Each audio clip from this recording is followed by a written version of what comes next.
your nation, your province, your southern Alberta. From the heart of Lethbridge, it's Bridge City News Weekend Edition. Hello, I'm Naveen Day. Thanks for joining us. Automobile companies that continue to manufacture vehicles in Canada will receive an exemption from Ottawa's retaliatory tariffs on the U.S. Federal Finance Minister François-Philippe Champagne made the announcement that auto manufacturers will be allowed to import a certain number of U.S.-assembled vehicles free of the countermeasure tariffs Ottawa imposed in response to Donald Trump's levies. The vehicles must comply with the Canada-U.S.-Mexico Agreement on Trade. Most polls show Mark Carney's Liberal Party leading, with the Conservative Party hot on their trail. Brian Lilley, political columnist for the Toronto Sun, says it's Ontario the Conservatives must win over in order to win the election. Here is part of his interview with BCN's Jeannette Rocher.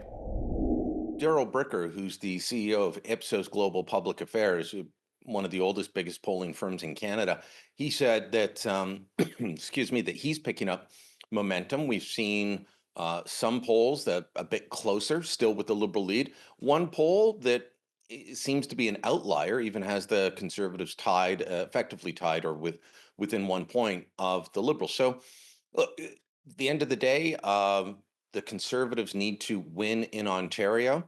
Right now, they're not. They're doing well in BC, another must-win area. They're doing very well in Alberta. We expect that. But they need to rise up in Ontario, and that is just not happening at the moment. So we'll see what these debates are like. We'll see what the last 2 weeks of the campaign are like, but that's got to be their focus. Yeah, and of course, there's always plenty of discussion about polls and then versus the rallies. And some people, of course, say they don't even believe the polls. So where do you sit on that question, Brian?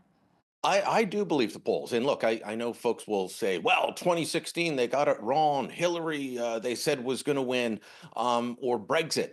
Look, those were bad interpretations of the polls. I looked at the same polling results and I predicted Donald Trump would win in 2016. I looked at the same Brexit poll results and said, okay, Brexit, the leave side is going to win.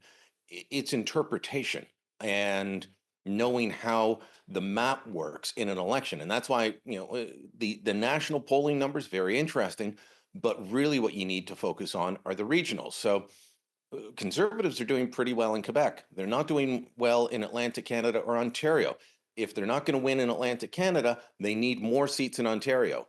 And right now, the Liberals are still poised to win the majority of seats in Ontario. So you can only win every seat in Saskatchewan once. You can only win 32 out of 37 seats in Alberta once. They need to win in Ontario. That's got to be the key to this election. Also, with polls, it's all dependent on how many people are surveyed. How many people are surveyed in the general polls that you are looking at here, Brian?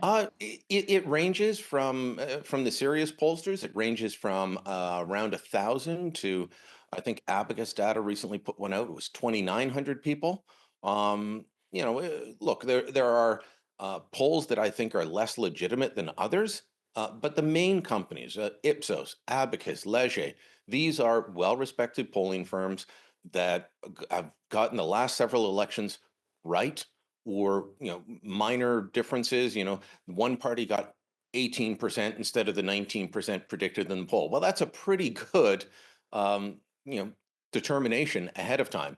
And so, do the rallies matter? Absolutely, the rallies matter, and it's a sign of how committed Poilievre's voters are. And even the polling shows that the Conservative voters are more committed, more determined to vote than Liberal ones. We'll see if that changes, if it solidifies. Poilievre's got to, if he's losing with people over 55, then he's got to hope that everyone that's committed to voting for him under 55, and there's more of them, 19 million versus 13 million, he's got to hope that every one of those under 55 voting for him brings out a friend or a spouse or a relative. And if they do that, then yeah, he can win. Mark Carney just apologized for Liberal campaign workers passing out buttons at the Canada Strong and Free conference in Ottawa to make it look like Poilievre Conservatives were just like Donald Trump. So, Brian, you have something to say about this, and you're even comparing it to some old buttons from 2006 that were handed out way back. Yeah, this is an old tradition in politics, but normally it's just about making fun of your opponent. And so there were buttons that had Jenny Byrne, the campaign manager's name, crossed out, and then Corey Tonight put underneath it, saying that Pierre should fire Jenny. There were ones that just made fun of the Conservatives, and that's normal. But it's the ones that said, stop the steal, and do you believe the polls? These are attempts to say that the Conservatives are just like Donald Trump. So that's why I think these ones cross the line. Look, here's an old button from the 2006 Liberal Convention. Can't believe you still I don't know have if you that. don't know if you can see that. It's it says Uncle Iggy wants you, and it's Michael Ignatieff, who was running back then, didn't win. You have vote Bob. Who needs Ontario anyway? Referencing back to Bob Rae's disastrous time as Ontario Premier. There's a lot of these things. If they're in good fun, that's fine. If you're trying to fool people to make them believe that these guys are something they're not, you could be in trouble with the law. A few lawyers have looked at it and said this could violate the Elections Act, could be a violation of the law. We'll see where that goes. If anything, the two staffers in charge of it, who this came out in a story because they were boasting about it in bars in earshot of journalists, they've simply been reassigned. They haven't been fired. They're just given different jobs in the campaign, no longer making buttons. Alberta is without a chief medical officer of health after the government declined to renew the contract of Dr. Mark Joffe. The Office of Health Minister Adriana LaGrange said Tuesday that Joffe's contract had expired a day earlier. It says an interim replacement will be announced shortly and that a search for a permanent replacement has begun. Joffe was serving in the role on an interim basis after the provincial government fired Dr. Dina Hinshaw in 2022. This week, the Alberta government introduced Bill 53, the so-called Compassionate Intervention Act. The bill would allow families, guardians, healthcare professionals, or police to force an addict into treatment when they become a danger to themselves or others. Now, I do want to be clear, the Compassionate Intervention Act is not sweeping legislation that applies to every person who's dealing with addiction or substance use. It is only for the most serious cases where all other options have failed. It's important to remember that people in the clutches of addiction are unable to help themselves. The insidious power of addiction means the only thing that matters is their next high. It isn't a lifestyle choice. It's a treatable illness. And to families with loved ones suffering from addiction, compassionate intervention offers new hope. Hope that their loved ones can get the help that they need to break their addiction, connect with their families, and manage their life in recovery. The government plans to spend $180 million over 3 years to build compassionate care centres in Edmonton and Calgary. Critics of the plan say while it has the potential to protect the safety of others, it could violate individual rights. Now, to share his thoughts on the Alberta government's plan on mandatory drug treatment and much more is Tyler Dawson. He is our legislative reporter and the Alberta correspondent for the National Post. Here is part of his interview with BCN's Paul Arthur. This was sort of an election promise in 2023. Reporters have been checking in with the government sort of, every few months since then to find out what the timeline was looking like on this. And the reality seems to be that it just took a couple of years to kind of figure out how to do it, to sort of look through all the research, to come up with, sort of a structure for it that the government thinks is going to be constitutional. The way it's going to work basically is that someone would apply to a commission that will have a lawyer, a member of the public, and a doctor on it to have someone sort of apprehended and then put into these sort of mandatory treatment regimes. That could either be a 3-month stay in a secure facility or it could be a 6-month sort of community kind of program. And there will be, opportunities to review that. These decisions could be appealed to the courts if necessary, those sorts of things. But the timeline on it is going to be a little bit interesting because obviously these secure facilities aren't built yet. And the government is hoping that the system will be sort of fully up and running by 2029. In the interim, the regulations will be developed. Perhaps people will be put in, hospital beds or something like that in in sort of the next year or so. But this is not like kicking off imminently. It's still going to take some time to shake this out a little bit. And of course, 2029 means that that's 2 years after the next provincial election.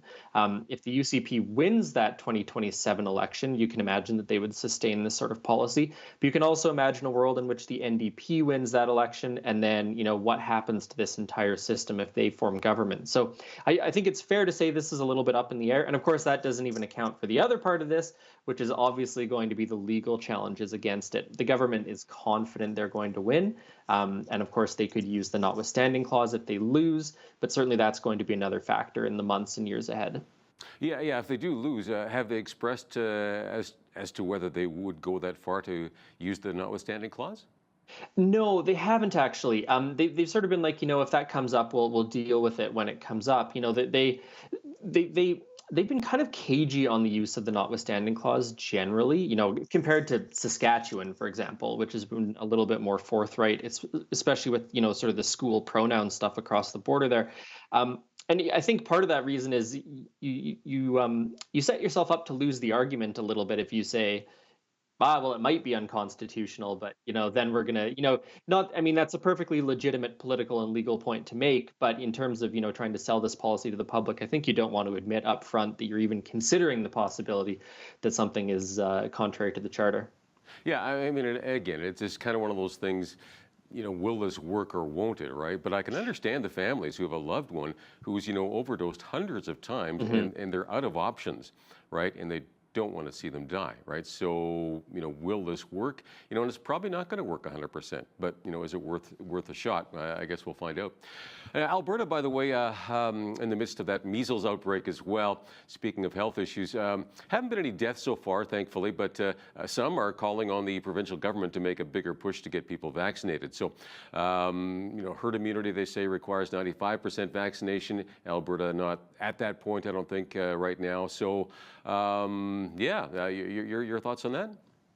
We're close. I think we're 92.6% or something like that. So we're within a few percentage points. The issue, of course, is that there's a huge variation across the province. There's some communities where the vaccination rate's like in the 60% kind of range, which is obviously puts folks at a bit of a risk there. And one of the things that I didn't know until I was sort of looking into this stuff this week is that measles is like, it's maybe the most transmissible virus that, transfers in humans. It's much more contagious than COVID-19, for example. And of course, I think we've only had about 80 measles cases. The majority of them seem to have been resolved. But obviously, it's still spreading around the community a little bit. And so there's been this sort of mini controversy going on about whether or not the chief medical officer of health got involved early enough, whether or not the government's doing enough. And of course, then we found out on Tuesday that the chief medical officer of health, his contract was up on Monday. So he's out the door. And the government's going to be looking for a new one. So a bit of an odd scenario. Is that directly tied to the measles case then, you think, or were there other factors in here? No, it doesn't seem to be. It seems to be just, sort of the end of his contract. He was on a 2-year contract after Dina Hinshaw left, and it seems to be up. But obviously the timing looks rather strange because last week everyone was like, where is he? Why is he not out talking about the measles outbreak? And then on Friday there was a statement put out, but no press conference or anything. And then we find out Tuesday he's gone. So I think it looks odd, even if it's, totally above board. Yeah, and who knows? Again, maybe there was a last-minute decision on this, so maybe that affected his, delayed his action on the measles thing. I don't know, but interesting anyway. Well, the investigations, of course, into the AHS procurement scandal keep on rolling along. This week, though, the NDP moving a motion in the legislature calling for a judge-led public inquiry. Now, that didn't go through. It failed. But that one UCP caucus member voting for it, Peter Guthrie. Now, again, he was the former infrastructure minister, I believe, right? Before, he actually resigned with concerns over this whole government procurement issue, right? So do you think he's going to get kicked out? Hard to imagine he wouldn't at this point, actually. I mean, that's a pretty big and bold step to take. I mean, I think I was surprised, actually, that he wasn't fully removed from caucus after he resigned, because he did call the government out in his resignation letter at that point as well. So I have to say I'm surprised he's still in caucus. Wouldn't surprise me at all if he was out of caucus by the end of the week or early next week. But, I think there's about 6 investigations going on into this thing. You've got an RCMP investigation, an Auditor General investigation. There's a judge from Manitoba was appointed to look into this. But what the NDP is looking for was, something beyond that. Public inquiries have some more powers than some of these other groups. And Guthrie, as you mentioned, had expressed concerns with procurement and so he voted in favor of that, as did actually, I think, Scott Sinclair, an independent. But as you also said, motion failed, so we're stuck with the existing investigations and not getting a new one. Yeah, I'm curious if Guthrie has a lot of support for his stance within his own riding. I don't know if you've heard any feedback on that at all, or. No, I haven't heard anything about that. And the UCP generally has been pretty closed ranks around this thing. And so far we don't have very much knowledge about it other than what's been reported in the media and what's been in sort of the dueling court filings over the firing of the former Alberta Health Services CEO. So, I think everyone's kind of waiting for these investigations to get to the bottom of it and hoping they turn something up, or hope they turn nothing up, I suppose, would be the other alternative here. Yeah, well, it could go either way. I just don't know. No. And the report, I think the Ethics Commissioner report, what is that, due end of June, is it? That sounds right. Yeah. The Auditor General's been looking, well, it might be 2 separate reports, actually, but the Auditor General's for sure looking into it because there's this other little simmering controversy here where the government told people who were contacted by the Auditor General's office to forward the request to government lawyers instead of responding on their own, which the Auditor General's office says is, well, they're like, no, this isn't how it works. So a little bit of another controversy there. As we celebrate Easter and families gather this weekend, many people have some special holiday traditions, including certain culinary delights. Jeannette Rocher visited a local bakery to find out how they make some of those traditional favorites. Take a look.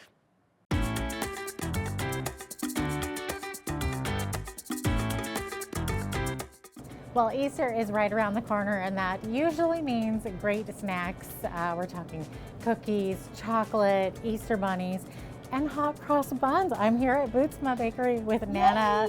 Yeah, so exciting. It is Thanks, exciting. guys, for coming around. I bet you guys are really super busy these days. Oh, we are. It's been a crazy morning today. I'm sure people are preparing for the Easter, and we have loads of orders coming, especially for hot cross buns. So what makes this recipe so special? Is it a family recipe that's been around over 120 years? It is. It's actually like tradition goes on, and the name Bootsma has been in existence for a long time. And our boss, who's Steve Bootsma, he's 4th generation. So what that means. It's been there for quite a long time. So that's how it makes that recipe very special. You won't get it anywhere, and it takes a long time to prepare. And this is artisan. It means that it's used by the hand with love. Our bakers actually take their time and prepare these out for you. So I'm hoping that you will see how that is done.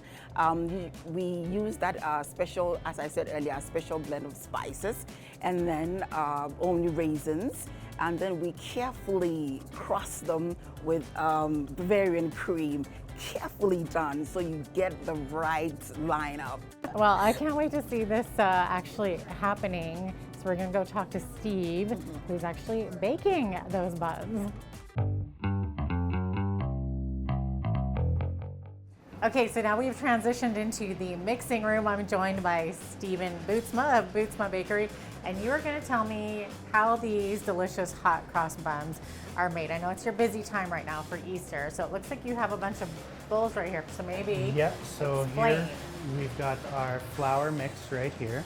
And it's just regular flour? And this is just regular plain flour. Okay.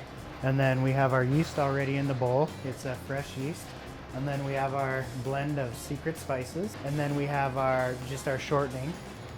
And we use a vegetable shortening. And then we have our salt and sugar. And then we have a whey powder. And then we use hot water. Okay. And then our eggs, and of course our raisins.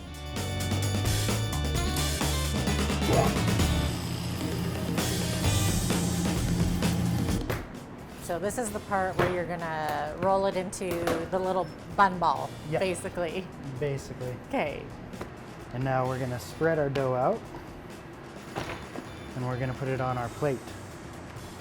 So we'll take it, and then we'll make sure it's centered. And then we're gonna take this guy, and it's got a whole bunch of blades, and it's actually gonna cut the dough into 36 different pieces. Oh, so right now wow. it did all the cutting. And now it's actually gonna round all the buns for us. And then from here, we put it into a rack and then into the proofer, where it's gonna rise for about 4 hours. Proofer is basically a hot, humid box that helps the dough rise without getting a skin. And it does that for how long? 4 hours. Wow. No wonder it takes so long to make one of these little buns. All right, so these guys are fresh out of the proofer. So they've been sitting in the proofer for about 6 hours. Wow. Just waiting for us. Okay. And then what This is we a big do- process, isn't it? Oh, it How is. long does it take to make a hot cross bun? 6 to 8 hours. 6 to 8 hours. Yep. That's a full shift. So then what we're gonna do is we're actually gonna put our custard going right across the top. And this is the Bavarian custard. It is.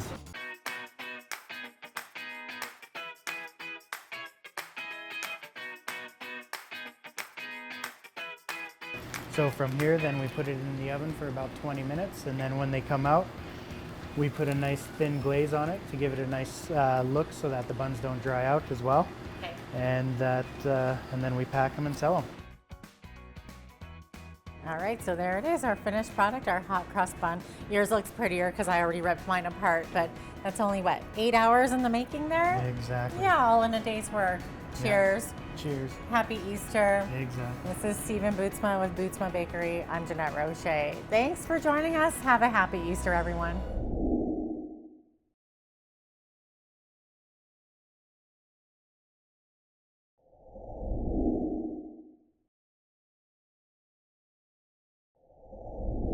Welcome back. In this next segment, we meet Alan, a local chef who battled diabetes and is now on a mission to use his experience and culinary skills to promote healthier lives in southern Alberta.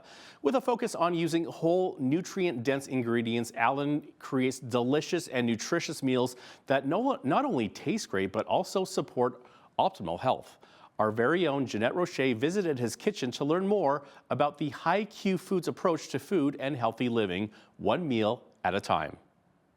First of all, tell me about High Q Foods. How did this get started? What's your backstory? Sure. Well, I was type 2 diabetic, 250 pounds. I'd come from a kickboxing background. So I was, cutting weight, putting on weight, cutting weight, coaching guys. And when I stopped doing that, I just kept putting on weight. And turns out I was insulin resistant. That's in my genes. I was my whole life. Couldn't really understand what was wrong. Got tested for type 2 diabetes. And I said, what's type 2 diabetes? And the doctor said, it's high blood sugar. And I was like, well, let's just call it high blood sugar then. That's, So then I didn't do anything about it for 9 years because I'm a guy.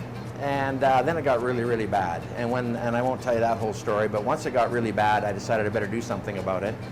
And the doctor wanted to put me on medication. I said, just give me 3 months. And in 3 months with food alone, I completely reversed it and have been on this path of shouting from the top of my lungs ever since. Okay, and it's just all about the food. All about the food. Okay, so this kind of, you were like, wow, light bulb going off in your head. Other people need to know about this. Yeah. And being from like a fitness background, right, and having people cut weight and teach them how to do it, for me and my body type, it was completely wrong. And to be able to learn how food is just that medicine and and all the issues that we face with our food manufacturing and what was in the stores, to eliminate all that and live like I have now for 5 years with completely controllable blood sugars, down a bunch of weight, loving life, running in the coulees, and cooking my ass off. Interesting. Okay, so what are these exactly? These are steaks. These are 10 ounce, 9 and 10 ounce. That. Yeah, I know, it looks like it. So those have come out of the sous vide machine. Okay. They've been in there for an hour and a half, and they're perfect medium rare right now. So we're just gonna get these pans smoking hot, but when you get a pan that bounces, see how the water bounces around like that? I do. Well, that means it's not gonna stick. I could do an egg in there and flip it no problem now. So a little bit of oil. Don't put water in the pan after you put oil, you'll have a fire on your hands. And now, because these steaks are literally already cooked, what we're going to do is we're just going to reverse sear them. So would you say that no two people are the same in terms of how they store their fat, how they metabolize everything? Yeah. Well, there's such a thing as bioindividuality, right? Like everybody's got 2 arms, 2 legs, 5 fingers, but you know, everybody's gut dysbiosis is a little bit different. Like women especially, I mean, they just get the short end of the stick. You guys are way more antibiotics as a rule than men, and you absolutely, that destroys your gut biome. So I make sauerkraut here, fresh sauerkraut, that's in the shelves. The bone broth has got, you know, very, very good stuff for your guts as well. But you know, if you're high blood sugar versus high cholesterol, or maybe you're underactive thyroid, overactive thyroid, there's all little nuances there to what we can do. So it's not all exact, there's not a cookie cutter, but like 80% of it's the same. So you're basically just cutting out the fats, you're cutting out the carbs, right? Well, the fats are, you know, the fats come from, I use the healthy oil in, you know, extra virgin olive oil on the roasted veg. We definitely used, you could use ghee as well, but I used an or regular olive oil to saute the onions. Yeah. And then a quick sear on the steak, right? You mentioned bone broth. Do you cook a lot with broth? I do, and that's how I started. I started taking broth because I found out how good it was for us. And what bone broth is it's grass-fed, grass-finished beef bones or pasture-raised chicken, and you cook that down with basically some veg for 16 hours. And that extracts and leaches a lot of healthy minerals out of the bones, out of the marrow. I mean, it's something that we survived on. 200 years ago, you'd be eating broth right now, right? That's what you would have, and so I use it in all my soups. And we'd all be real skinny. And you'd all be real skinny, Right. Exactly. Okay, so Ellen, we're talking a lot about this. So what is somebody's first step on their food healing journey, so to speak? Well, I think two of the greatest things that you can do is cut out sugar and increase your probiotics, right? Really learn what inflammatory oil is. Stay away from seed oils. Really improve that. Cook from scratch as much as you can. That's more than one thing. But number one, I tell everybody, if you have any kind of a weight issue or allergy issues, let's cut out sugar, number one. Oh, it's so hard to do that, though. I know. And I always say hunger is one thing, but craving's another. We really shouldn't crave anything, right? Being hungry is normal. Who cares? Craving something? Something's wrong. I just want to say thank you so much for having us down here, teaching me how to cook these delicious, nutritious meals. Hopefully, I know I've learned something, definitely. Hopefully our viewers have as well. Well, thank you. Come and see us. The kitchen is inside the Purple Carrot. Most people don't know. Thanks for coming down.